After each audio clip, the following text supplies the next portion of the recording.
Welcome to Business Connection today. I'm Liz Spencer. I have a wonderful guest in studio. It's Tina Wiles, and she's the owner of My2tor. Welcome. Thank you. Now, how did you get involved with tutoring? So my degree is actually in industrial engineering. I went to University of Michigan and worked for Motorola for 9 years, manufacturing cell phones.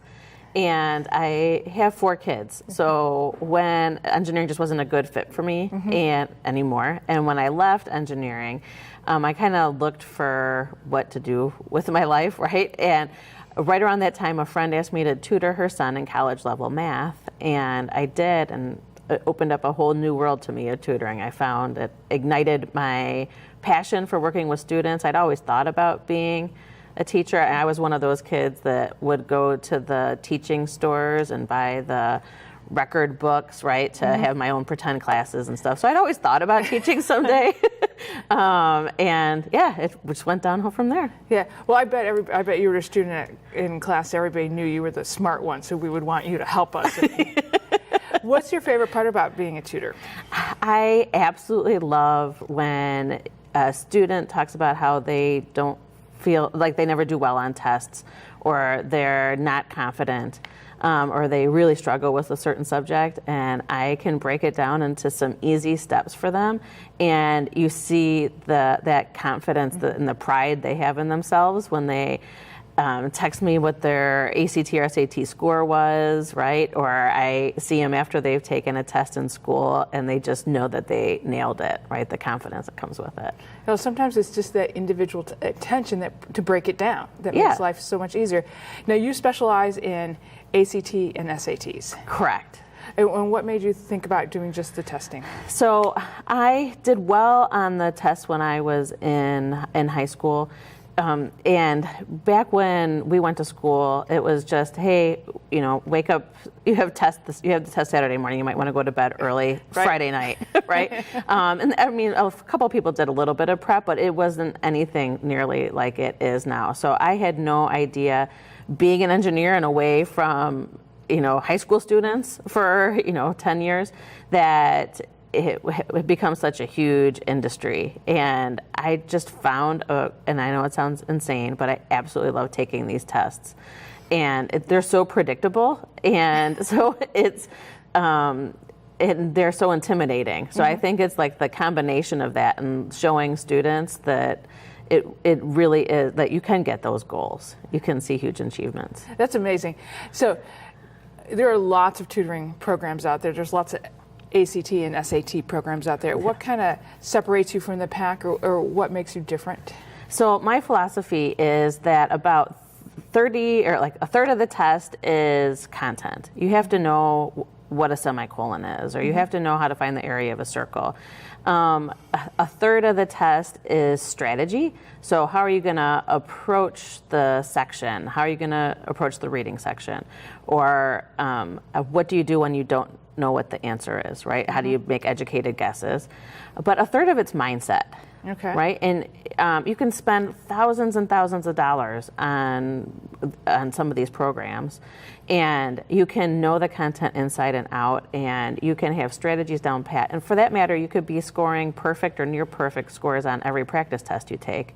But walking into that test environment brings everything to a different level, right? So I almost think about it like Olympic athletes, right? Preparing, and I know all my students that are athletes talk about, they hear from their coaches that it's so, 90% of it is just in your head and how you feel about it. So I approach that mindset and the test anxiety, and especially in the past 2 or 3 years, I've seen test anxiety not just increasing, but exponential.